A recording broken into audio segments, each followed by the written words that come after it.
a very difficult stretch, but you continue to perform at a high level. How are you able to get to your game? Basketball when I'm on the court.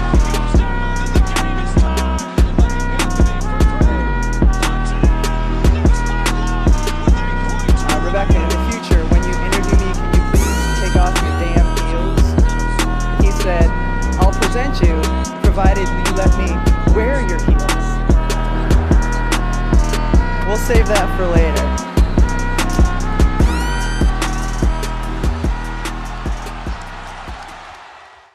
Está no ar o podcast NBA das Minas. Eu sou a Agatha Máxima e serei sua host para hoje. Lembrando, esse podcast chega até você através da Aurelo, Spotify, iTunes, Castbox e demais agregadores. Nos sigam nessas plataformas e não percam as novidades do NBA das Minas. E tem mais. Vocês também podem nos acompanhar pelo Twitter, @NBA das Minas, e pelo Instagram, @NBA das Minas Pod. Nessas redes sociais vocês vão encontrar vários conteúdos sobre basquete produzidos pela nossa equipe, além de acompanhar a cobertura em tempo real dos jogos. Não esqueçam de utilizar o cupom de desconto do NBA das Minas para comprar aquela jersey que você namora há muito tempo lá na Monza Imports. E claro, visitem nossa parceiraça WhatsApp. Por lá você encontra várias camisetas incríveis de basquete e os nossos produtos exclusivos. Não percam! Antes de dar uma novidade, vou chamar minha parceira, minha fiel escudeira, Adriele Drica Varini. Como vai você? Meu Deus, que milagre é esse? Me chamou de Drica, né? Porque geralmente é Adriele, pra pegar no pé mesmo. Olá, minha cara, tudo bem? Eu estou ansiosa, tá? Eu quero dizer que o meu sentimento nesse momento é de ansiedade, justamente pela... eu não diria nem novidade, né? Pelo produto que você vai propagandear aí em sequência que estamos preparando. Dos. E como a gente está num processo de produção e a gente acabou de ter uma amostra, né, do que vem, eu tô nesse momento emocionada. Pois é, Drica, o NBA das Minas segue o calendário americano, né? Então, pra gente, o ano começa em agosto. Não tem como. Então, em agosto, existirão novidades. E a primeira delas a gente vai encontrar. Hoje eu tô com problema de dicção aqui, mas tudo bem. A primeira delas a gente vai contar em primeira mão, hoje, nesse exato momento, agora, nesse podcast. A gente já viu falando que ia ter séries exclusivas lá na Aurelo, né?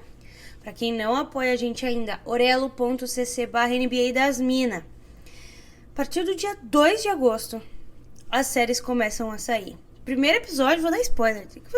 Já não temos mais nada a esconder, né? É da nossa série Unlocked, das quadras às ruas. E o tema vai ser a moda street dos anos 90, mais especificamente a moda do Charlotte Hornets, né? Que invadiu aí todos os guarda-roupas americanos e chegou também no Brasil. Então a gente vai contar um pouco dessa história, o porquê o Charlotte Hornets viralizou com as cores, né, azul e roxo. E mais do que isso, Drica, todo mundo que virar apoiador a partir do plano Alex Garcia, no mês de agosto, vai concorrer a um tênis Kyrie.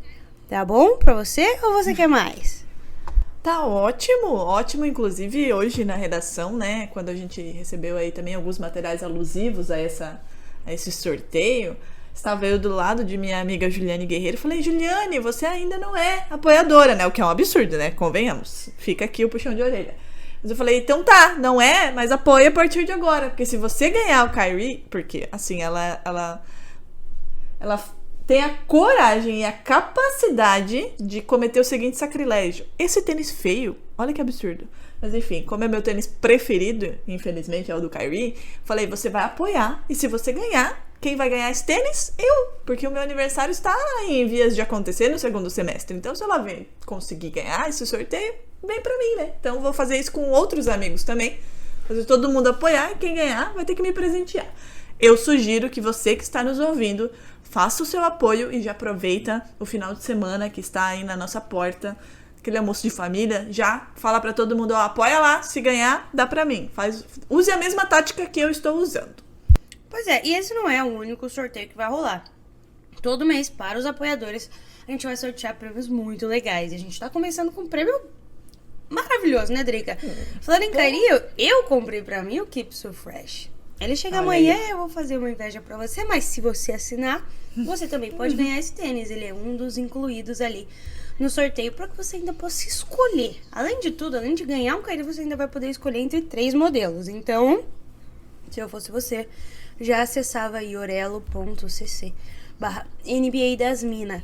E obviamente que além do presente, você ainda vai ter mais 3 séries, né? Essa é a primeira que eu já soltei. Baita série. No dia 2 sai a primeira. E na outra terça-feira sai a segunda. Depois, de novo, sai mais uma. Então, assim, vão estar rolando 3 séries exclusivas ao mesmo tempo. Além, obviamente, da newsletter. Além, obviamente, dos textos sobre WNBA e NBA. Então, assim, é muito conteúdo por apenas R$14 por mês. 14 nada, R$12. Eu errei o valor. R$12 por mês a partir, né? Tem outros planos ali mais pra frente que você também pode olhar. Então, aproveitem, Drica. Não tem... Assim, a gente sempre fala, né? A gente sabe como é difícil a vida, né? Pra quem está vivendo no Brasil, como eu, né? A Agatha Máximo por hora fora dessa realidade, sabe que as coisas estão complicadas, as coisas estão caras, mas R$12, gente. R$12 não é nem um pacote de café e eu tenho como provar, porque hoje fui comprar café e quase caí pra trás. Então, assim, R$12, R$20, R$25, o que der pra fazer, o que der pra colaborar, vocês vão ter aí. Tem até um plano mais em conta, né, Drica? Tem um plano de a partir de R$5 e esse primeiro episódio ele vai estar disponível. Então, se você quiser fazer o plano de 5 só pra ver o que você acha e depois aumentar, também fica a seu critério. Então, vai estar ali disponível em todos os planos nesse primeiro momento. E por último, vamos falar da KTO. Aproveitando que você é uma sulista. Vale você de KTO, da grande KTO. Querida, estamos eu e KTO aqui no lado sul do mundo, né? No sul do mundo. Então, vamos reforçar a nossa dica de sempre. Inclusive, saiu lá no nosso perfil uma dica e como apostar, né? Quase um tutorial lá de como apostar na KTO. Lembrando que no primeiro depósito, usando o NBA das Minas, o cupom NBA das Minas, tudo em maiúsculo, você ganha aí, né? Um bônus no primeiro depósito também para apostar. São 20% em cima do valor aí que você depositar, você ganha para continuar apostando. E assim, né? Como a Agatha falou, a gente vive aí no calendário americano, a NBA tá em pausa, mas temos WNBA, temos vários outros esportes, a KTO tem inúmeros esportes, eu vou reforçar, tem futsal, por exemplo, Liga Nacional tá entrando aí na reta final da fase classificatória. Eu amo futsal, se alguém precisar de alguma dica para apostar em futsal, pode entrar em contato comigo. Então, aproveitem, se cadastrem, usem NBA das Minas, 20% de desconto, corre lá no nosso perfil para ver certinho como é que aposta, para não ter nenhuma dúvida. E se continuar com dúvida, pode conversar com a gente também.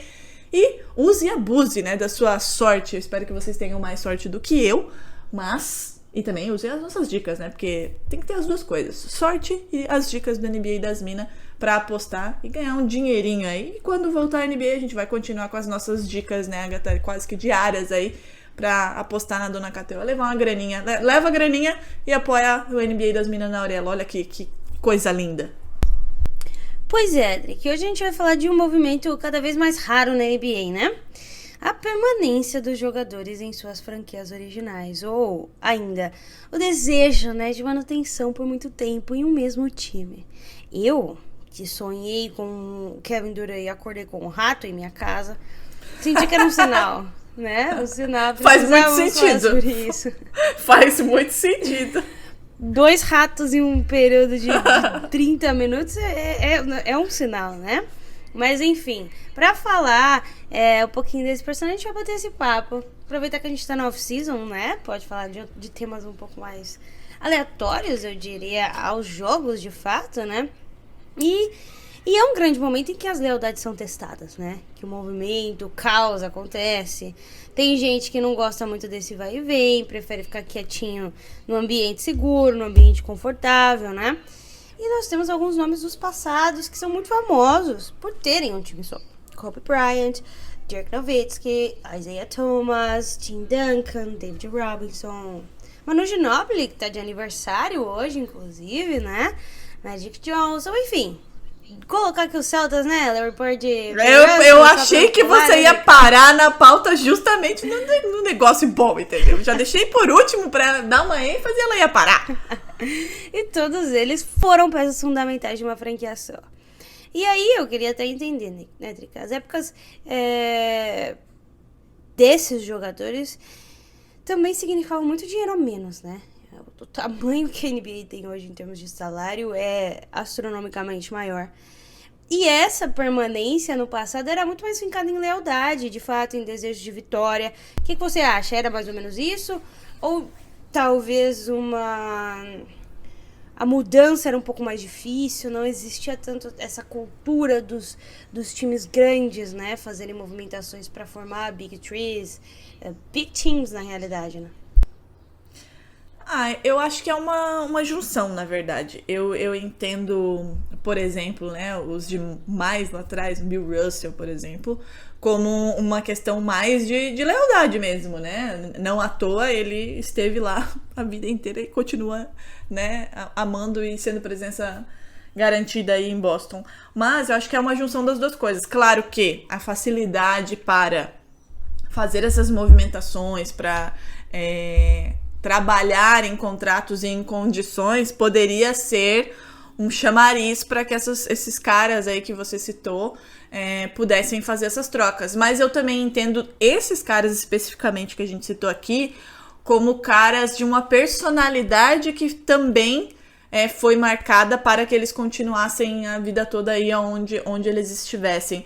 Por desejo de vitória também, porque eles foram vencedores, por lealdade ao time que o draftou, e aí cria-se, né, essa ligação muito grande com a comunidade, com a franquia, com os torcedores.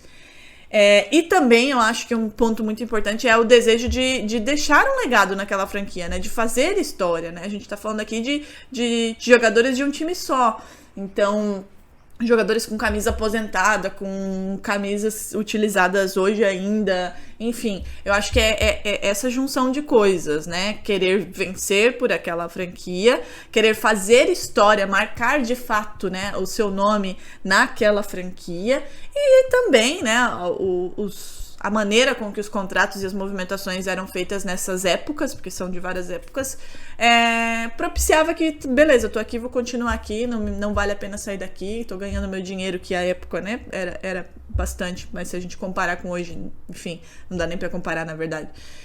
Mas eu acho que é uma junção de coisas, e eles assim o fizeram, né, todos esses nomes marcaram época, né, são históricos, não só nas franquias onde eles passaram a vida toda deles, né? Mas no universo da NBA, né? Pô, falando dos mais recentes, né? Kobe Bryant, Tim Duncan, Manu Ginóbili, olha como esses caras são endeusados por suas comunidades, mas pela NBA também, e também por esse ponto, por terem sido jogadores que se mantiveram ali fiéis nos momentos bons e nos momentos não tão bons assim àquela franquia. Então eu acho que é uma soma de fatores, e talvez a gente não tenha isso hoje. Todo mundo quer marcar seu nome, né, na história da NBA, isso é óbvio, né? São jogadores que estão lá e querem ter o seu trabalho reconhecido, querem que daqui a alguns anos a gente lembre deles como a gente lembra de um Bill Russell, de um Larry Bird, de um Tim Duncan, como o cara que fez e aconteceu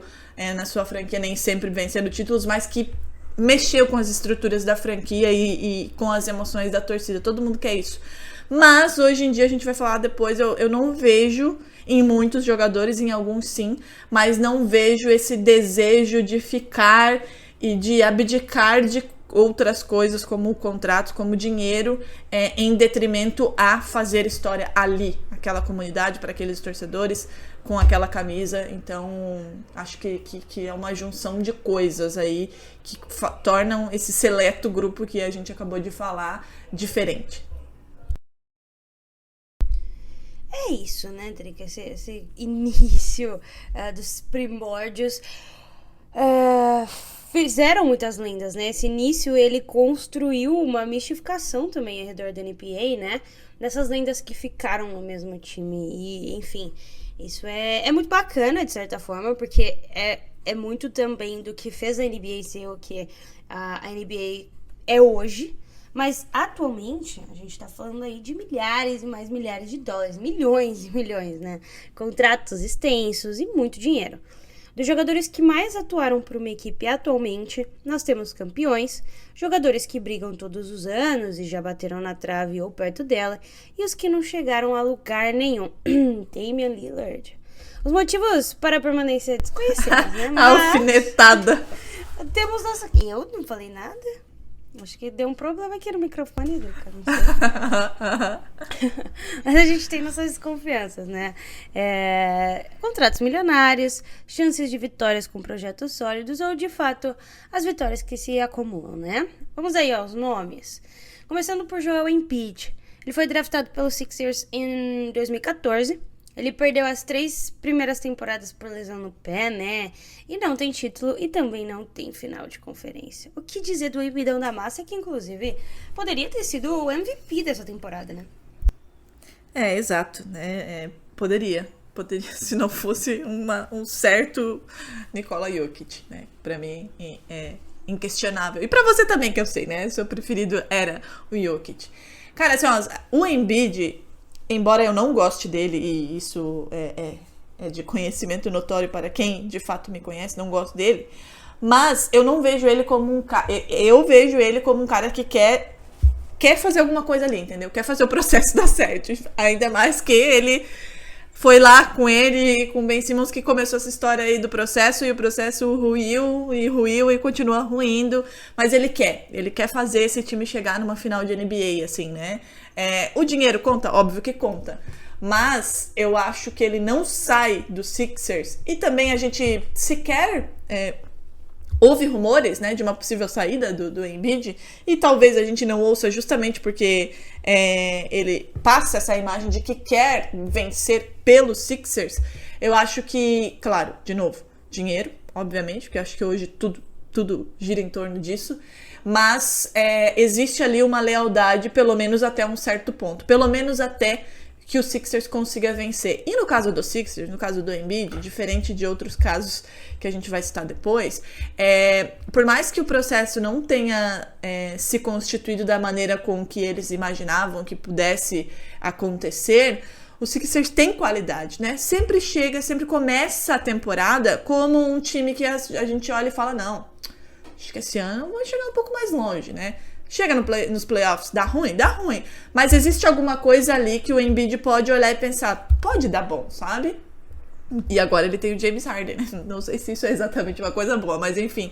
Então eu acho que no caso do Joel Embiid existe esse desejo de pelo menos levar esse time a uma final, em algum momento ele quer fazer isso. E eu acho que esses últimos playoffs deixaram isso bem claro, né? Ele jogou lesionado, teve lesão, eu não lembro nem o nome direito, no olho, gente. Era como é que era? Não vou lembrar agora. Era no lobo ocular, né? O septal, assim. Sei lá, gente. A gente aqui não sabe muito das anatomias, mas era no olho. Jogou todo zoado. Então, assim, se o cara não tem de fato um desejo de vencer, se pra ele é só dinheiro, ele não vai fazer alguns sacrifícios que podem dar ruim depois. E ele não, ele jogou com o dedo zoado, jogou com, enfim, todo remendado, porque achava que naquele momento o Sixers podia ir um pouco mais. Então eu vejo o Embiid com isso, pelo menos até levar esse Sixers a uma final. Depois, se ele receber uma proposta de muito dinheiro e ir embora, aí é outros 500. Mas eu acho que existe ali um desejo de fazer esse time pelo menos chegar até uma final de NBA. Não sei se você tem essa mesma leitura ou se é só grana mesmo. Não, rola isso. É um jogador jovem, né? Ele já chegou num patamar, existem algumas estrelas jovens na NBA hoje que já chegaram num patamar muito alto e a gente fica nessa espera, né? De que elas já tenham ganhado algum prêmio coletivo de alguma forma, mas uma coisa que eu sempre volto, o Jordan foi ganhar aí o primeiro título dele 7 anos depois de ser draftado, então assim... É mais ou menos aí na posição que o Embiid tá agora. Existe tempo pra ganhar, né? A NBA é uma liga muito difícil de vencer. São 30 times e existiu um processo muito bem feito. Existiu uma aposta, mas assim... Pra que esse planejamento do Sixers tivesse dado certo, era preciso de fato que todo mundo estivesse 100% de cabeça nessa vitória de fato, né? Nesse progresso. E obviamente que o Ben Simmons, em um determinado momento, ele pulou do barco e falou, tchau, galera, estou indo embora. E foi, praticamente, né? Desistiu de jogar. E deixou na mão, não só a franquia, mas o Embiid, né? Independentemente de qual fosse a relação deles fora de quadra, dentro de quadra precisava existir um comprometimento que não existiu. Vide aquela última bola, né, dos playoffs em que o Ben Simmons desiste de arremessar sozinho debaixo da cesta e passa pra fora. Então, não é por falta de comprometimento do time como um todo. Acho que foi uma peça que deu errado e agora eles estão pensando numa reestruturação junto com James Harden e tem peças muito boas ao seu lado. Tem Tobias Harris, tem o Maxey que agiu muito bem durante todo esse processo e evolui muito. E, enfim, não faltam substitutos. Vamos ver até onde pode chegar esse 76ers até que se canse, né, do processo. Mas, quando a gente olha para outros times, vamos falar do Bucks. O Bucks tem o Antetokounmpo, né, ele foi draftado pelo Bucks em 2013, foi campeão e foi MVP. E o Chris Middleton, ele foi draftado pelo Pistons em 2012, mas ele já chega no Bucks em 2013. Então dá pra considerar que ele ficou praticamente o tempo todo aí da sua carreira pelo Bucks. Um time que, assim como o Sixers, investiu em um processo, investiu em um jogador estrangeiro e colheu os frutos de esperar e ter paciência. E também em apostar no seu treinador, mesmo com todas as críticas. A franquia, a diretoria continuou apostando no trabalho que estava sendo feito e rendeu os frutos, né? Então, né, assim, eu acho que esse é um resumo, né, Agatha? Realmente o Bucks teve um processo muito parecido com o do Sixers de montagem, mas, como você disse, no Sixers precisava que todos estivessem em sintonia, né, todos estivessem caminhando para o mesmo lugar, e a gente não percebia isso. Já no Bucks, além de a gente perceber uma sinergia muito grande do Middleton com o Antetokounmpo e até uma evolução, né, muito similar dos dois. E quando eu digo similar, não estou dizendo que o Middleton está no mesmo patamar do Antetokounmpo, mas os dois entraram praticamente juntos na NBA e os dois foram crescendo, cada um à sua medida, mas se desenvolveram no mesmo processo, né? E além disso, o Bucks, para chegar e ser campeão como foi, teve que fazer um movimento que, para mim, é muito importante e cada vez mais importante, né? Que é manter a sua base se reforçando, né? Trouxe o Drew Holiday, fez com que esse time fosse um time consistente e conseguiu chegar ao campeonato. Então, no caso dos dois, tanto do Middleton como no Antetokounmpo, o Antetokounmpo já deixou isso claro na última off-season, né? Que ele queria fazer história com o Bucks, que lá é a casa dele, aquela coisa toda. Então existe, nesse caso, tudo isso, né? Todos os fatores convergem para que eles continuem lá. Contrato bom, um lugar que gosta deles, que entende e que valoriza a importância e o impacto deles, tanto da franquia como dos torcedores. E esse desejo realmente de fazer história. Já fizeram, né? Já colocaram lá o banner lá em cima depois de 5 décadas. Isso já é um marco e tanto. E, de novo, o que vai acontecer daqui pra frente a gente não sabe. Mas existia esse desejo, e o Antetokounmpo sempre deixou isso muito claro, de vencer por essa franquia. E eles assim conseguiram. Então, o processo de uma franquia em que apostou nos pontos certos, em desenvolver esses talentos, na manutenção, né, do time, do elenco, chegou ao campeonato e valoriza esses jogadores, né, de novo, tanto franquia como a própria equipe e torcedores. Acho que o jogador, ele se sente bem, ele tá ganhando bem. Ele tá num lugar em que a galera gosta dele e ele sabe a diferença e o impacto que ele tem pro time. E todo ano, agora, né? Porque lá atrás isso teve que ser construído. Tiveram paciência para chegar nesse patamar de todo ano, daqui pra frente, vamos ser considerados times que podem brigar. Um time que pode brigar, um contender. Então é nesse patamar que o Bucks está, e está porque trabalhou isso com essas duas peças muito bem desde o começo dos dois na NBA. E tem mais gente, né? Vamos falar dele? Agora você vai se deliciar. Agora, esse momento, gente, vamos fazer uma pausa antes dela falar, porque esse momento é de Agatha Máxima. Ela vai, eu quero até ouvir o que ela vai falar. Porque quero manter tudo certo com esse podcast, né? Porque se Carol Naegio me ouvir, vai lá palavras muito duras sobre Damian Lillard, as coisas vai ficar feia, né? Mas ele foi draftado pelo Portland em 2012. Ele não tem título e também não tem final de conferência, né? O que é uma loucura, se você parar pra pensar. Que pra muitas pessoas ele é considerado o cara mais clutch da liga. Ele tem toda uma aura em volta dele. De fato, é um excelente jogador. De fato, tem grandes momentos na NBA. Mas são momentos que não são decisivos a ponto de garantir pra ele uma premiação coletiva, né? E falando em premiações individuais também, o Lillard não tem muita coisa, pra ser sincera.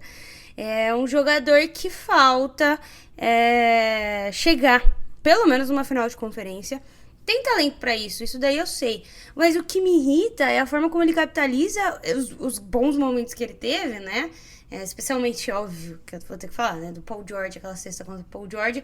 Ele fez um tênis sobre aquele momento. Da hora, uma baita cesta, mas foi assim, foi pra você passar de primeira fase de playoff, sabe? Foi a mesma coisa do Beverly, né? Na questão do play-in, quando eles passaram do play-in, o Beverly subiu na mesa ali dos árbitros e tirou a camiseta e girou. Inclusive o Towns até falou sobre isso, né? Ele falou, quando eu vi ele fazendo isso, eu percebi que ele não servia pra nossa franquia, porque a gente não comemora pequenos feitos, a gente quer chegar em finais. E eu acho que é basicamente isso. O Lillard, ele tem apostado no plano do Trailblazers, um plano que não tem dado certo, que não deu certo com times mais fortes, inclusive, do que ele tem hoje em dia, mas eles estão apoiando essa reestruturação ao redor dele ainda, né? Ainda existe isso. É óbvio que se eles trocassem o Damian Lillard, eles conseguiriam muita coisa de volta e já olhariam para o futuro de uma outra forma, mas ainda existe no Lillard a vontade de permanecer. Mesmo que ele já tenha postado esse ano que lealdade tem prazo de validade, possa estar chegando aí ao fim esse casamento, mas Lillard continua em Portland, né? Mesmo com todo o babado que acontece também ali na diretoria. O Lillard, ele é uma figura, principalmente para os torcedores do OKC, é meio, talvez exagerada, seria, não sei. Gosto muito dele como jogador, acho que ele merecia um time mais competitivo. Teve isso em algumas oportunidades, algumas peças que poderiam ajudá-lo, né? O CJ McCollum, que era aí o fiel escudeiro dele, foi-se embora. Não vejo, por exemplo, o Portland conseguindo ultrapassar alguns níveis num médio prazo, muito embora tenha feito alguns movimentos interessantes, mas assim, né, o Damian Lillard já tem 32 anos. Não é um jogador que, nossa, a carreira dele está terminando, longe disso, não acho que é isso. Mas são 32 anos, a gente tem um LeBron James que tem 38 anos, mas o LeBron James é um cara com uma longevidade e com sei lá como chama... Não sei como chamar, né? Porque aquele homem, não sei se ele é realmente desse mundo, mas aquele corpo e aquela estrutura física dele com 38 anos não existe em lugar nenhum no universo. Mas já são 32 anos. E se a gente olha para um Portland que, embora tenha feito bons movimentos, a gente pode dar aí o quê? Umas 3 temporadas, 4, pra quem sabe o Portland vir a ser um time que vai brigar Adriele, de fato por alguma pausa. coisa. Poderíamos falar sobre esse galo que está no fundo dessa... Então, gente, um galo. Ele já não apareceu. Hoje ele tá. Momento. Ele quer falar alguma coisa sobre o Damian Lillard. Eu acho que ele quer. Ele quer dar a opinião dele. Mas de fazer o quê, né? A gente, minha vizinha, tem umas galinhas ali, uns galos em plena no meio da cidade. E ele tá meio aí, da cidade noção, é uma palavra um pouco forte. Na zona urbana, vamos dizer assim. Pronto. E ele não tem muita noção do relógio. Acho que ele tá num fuso aí que eu ainda não consegui descobrir qual é, porque são 4 horas da tarde e ele tá cantando, né? E geralmente ele canta entre 2 e 5. Ele tá muito, muito ativo hoje. Tá comemorando quase sextou. Mas, não sei o que ele quer falar sobre Damian Lillard, mas continuando o meu raciocínio, vamos dar aí 3 ou 4 temporadas para que o Portland possa pensar em brigar por alguma coisa. Ele já vai ter 36, 37 anos, né? Então, talvez essa seja nesse sentido que vai essa declaração dele aí de que lealdade tem prazo de validade, muito embora eu acho que esse tipo de declaração seja mais para chamar a atenção e o holofote para si do que, de fato, um sinal de que, olha, gente, posso estar indo embora. não vejo ele saindo de lá, né? E aí tem outras questões também, né? Quem é que vai querer um Damian Lillard com, sei lá, 35, 36 anos, sendo que o Portland não vai deixar ele ir embora de graça, né? Tem outras questões. Então, o Lillard eu acho que tá dando murro em ponta de faca, né? Como dizem, não vai a lugar nenhum. E vai, muito provavelmente, vai entrar para uma lista de jogadores que são jogadores incríveis, fenomenais, que poderiam ter vencido o título, mas que não vão conseguir por conta de fatores que muitas vezes, né, independem dele próprio. Assim como esse outro nome da nossa lista, mas esse outro nome da nossa lista, eu boto a minha mão direita no fogo, que esse homem, ele optou... Ah, não, você, vai. assim como eu teria pra falar de Damian Lillard, tem muito pra dizer sobre o Bradley Beal, né? O Beal, ele foi draftado pelo Wizards em 2012, ele não tem título, não tem final de conferência, e ele chegou em algum lugar quando ele tinha alguém pra carregar, né? Vamos combinar?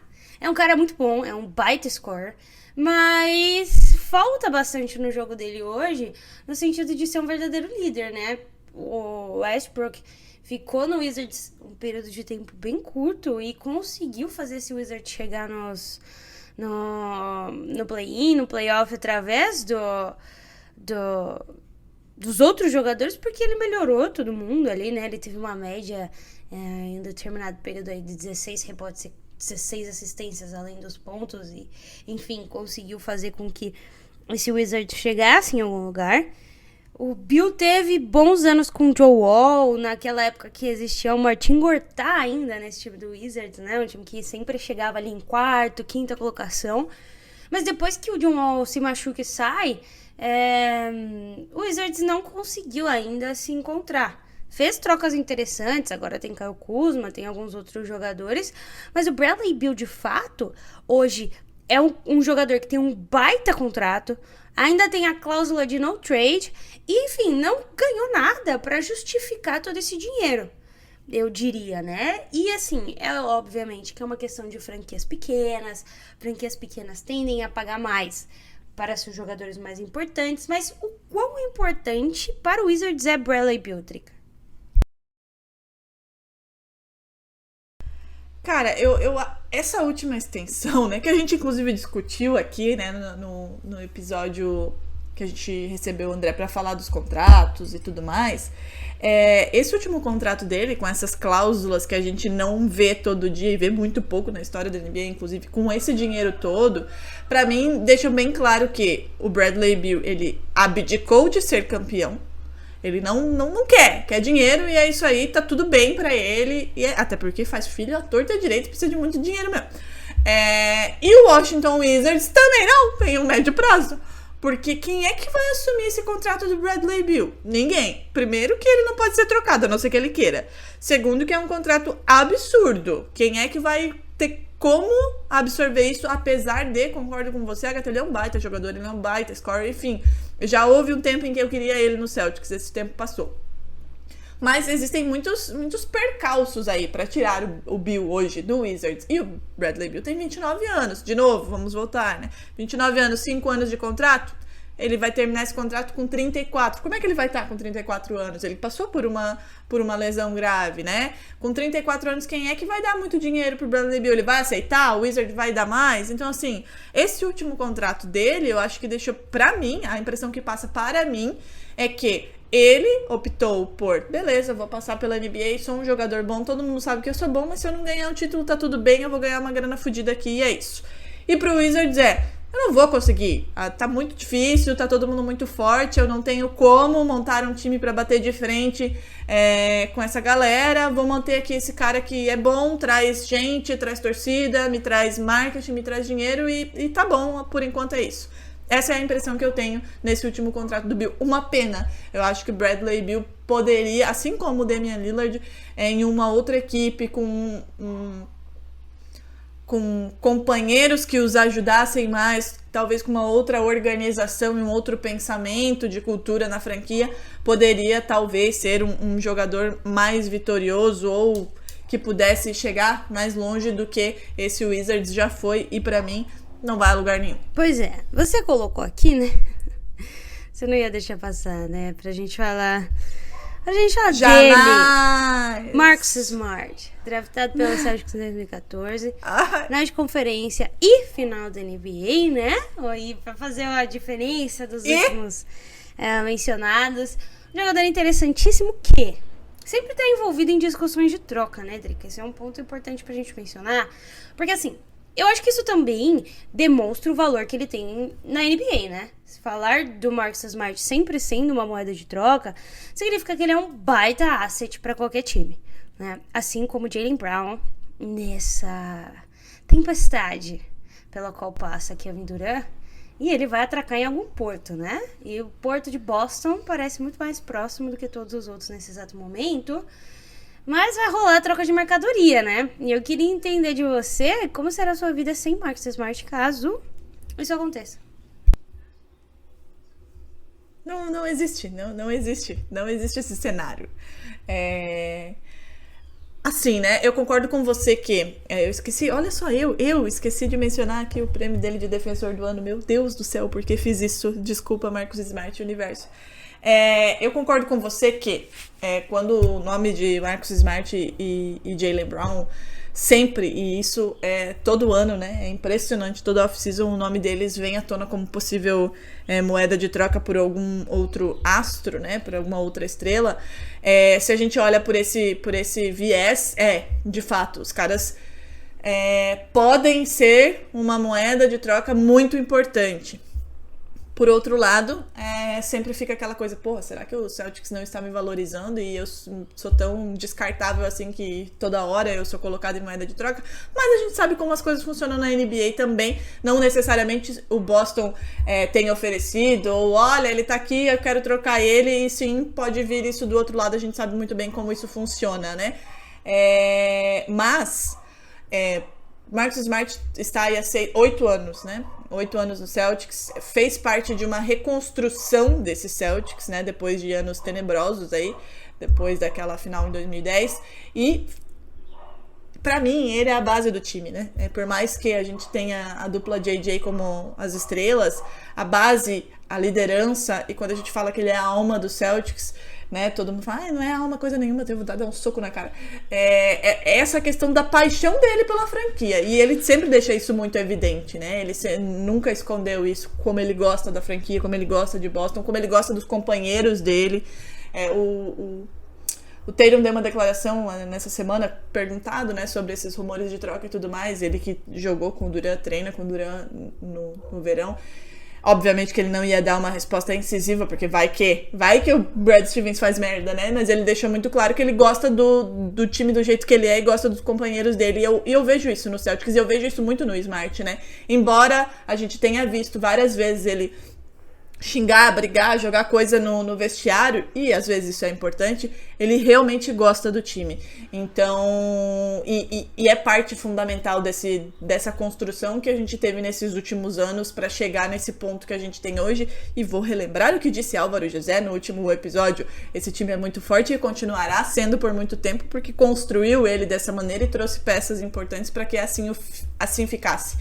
Então eu não vejo, embora eu seja, e você sabe muito bem disso, uma pessoa extremamente irritada e nervosa nessa época, porque por mais que eu não veja ele saindo, não ache que vai passar um furacão e o Brad Stevens vai dizer, beleza, o que eu comecei, eu mesmo, né, porque foi ele também que começou lá atrás, cansei, vou desfazer aqui, vou trocar. Não acho que isso vai acontecer, mas eu fico nervosa porque vai que, né, não vejo isso acontecendo, né. O Smart é o defensor do ano, é a base defensiva, se dá muito bem com todo mundo, encaixa perfeitamente no que o Ime Udoka trabalha.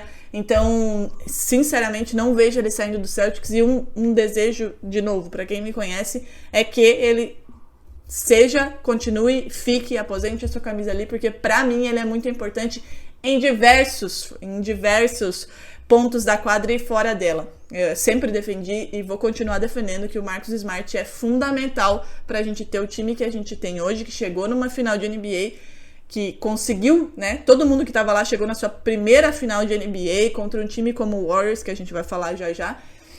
E fazer jogos muito interessantes e importantes. Eu acho que esse time tem muito pra dar, e Marcus Smart tem total responsabilidade no que a gente tem hoje no Celtics. Não vejo ele saindo e espero que ele aposente sua camisa e a gente tenha a número 36 lá em cima do TD Garden. Vamos falar agora então deles. O triozinho, né, do bem aí. Draymond Green, draftado pelo Warriors em 2012. Klay Thompson foi draftado pelo Warriors em 2011. Stephen Curry foi draftado pelo Warriors em 2009. Todos os três campeões em 2015, 2017, 2018 e 2022. Curry ainda tem MVP unânime, o único MVP unânime da história. Agora tem Finals MVP, tá bom, bebê? Se esse era o seu argumento... Já ganhou tudo. Já ganhou tudo que poderia ganhar. Mais. O time, a dinastia, né? Da década. Drica, fale você, tem palavras doces pro time que venceu o Boston Celtics na última temporada e que agrada muito seu coração, né? Não, eu realmente tenho palavras doces pra falar sobre esse trio, porque... Sobre esse time, na verdade. Eu realmente gosto, né? Gosto do Curry, o Draymond Green já me irrita mais. Mas eu gosto do que foi feito no Warriors, né? E respondendo já ao tema desse episódio, se é lealdade, dinheiro ou sede de vitória, nesse caso é os três. São jogadores que se identificam muito com a franquia, que foram draftados e lá continuaram e se encaixaram muito bem, né? Primeiro veio o Curry, depois veio o Thompson, depois veio o Green e daí a merda já tava feita, azar pra todo mundo que tem que enfrentar eles. Então eles ganham muito dinheiro, eles gostam de onde eles estão e é uma sede de vitória que cresce cada vez mais, né? Quando você ganha 1, você ganha 2, você ganha 3, você ganha 4, você quer ganhar mais. Então, nesse caso, eu acho que é uma junção das três coisas. E eles se encaixaram muito bem. Não à toa, o Warriors construiu essa dinastia. E você falava lá no começo, né, Agatha, que o Jordan demorou pra ser campeão, aquela coisa toda. E eu ouvi muito isso, né, depois que o Celtics perdeu pro Warriors. E muita gente fala, nossa, essa era a chance do Celtics. Como que o Tatum e o Brown só batem na trave? Já tem 3 finais de conferência, uma final de NBA e não consegue ganhar. É a construção, né? O Curry demorou 6 anos pra ganhar seu primeiro título. E a gente tá falando, como você acabou de dizer, um cara que é 4 vezes campeão, que é o único MVP unânime, tem MVP agora de final de conferência, MVP Finals, enfim, ele já ganhou tudo que ele poderia ganhar, mas ele só começou a ganhar depois de 6 anos na NBA, quando esse time começou a ganhar de fato essa forma que a gente tem hoje, né? Então as coisas não acontecem do dia pra noite, e a gente tem que perder essa mania de achar que, meu Deus, se não deu em 2 anos, não vai dar mais, vamos terminar com isso aqui e acabou, vamos construir tudo de novo. O Warriors tá aí pra provar que não é assim. Né, a gente chegou, e olha que nesse processo aí, lá de 2009, quando o Curry foi draftado, a gente teve lesão séria do Klay Thompson, claro, teve Kevin Durant aí no meio, mas o Warriors cansou de provar que não precisa do Kevin Durant pra vencer, não, venceu antes, venceu depois dele, ou seja, não é o Kevin Durant o cara que fez tudo isso. Tivemos lesões sérias tanto do Curry como do Klay Thompson, até do Draymond Green nesse processo. A gente teve uma mudança, né, de casa do Warriors nesse tempo. Tivemos o Warriors fora dos playoffs. Então, assim, tudo aconteceu nesse processo aí do Warriors. Mas esses caras continuaram lá. Eles continuaram batendo na trave até chegar e encontrar o caminho, encontrar como esse time iria jogar, como ele iria ser fechado pra conquistar tudo que conquistou. Então, no caso desses três, eu vejo que as três coisas se combinam, eles ganham muito dinheiro, são leais, venceram e querem vencer cada vez mais, e tenho plena convicção, eu digo assim, com plena convicção, que os três não sairão do Warriors. Começaram e terminarão suas carreiras por lá.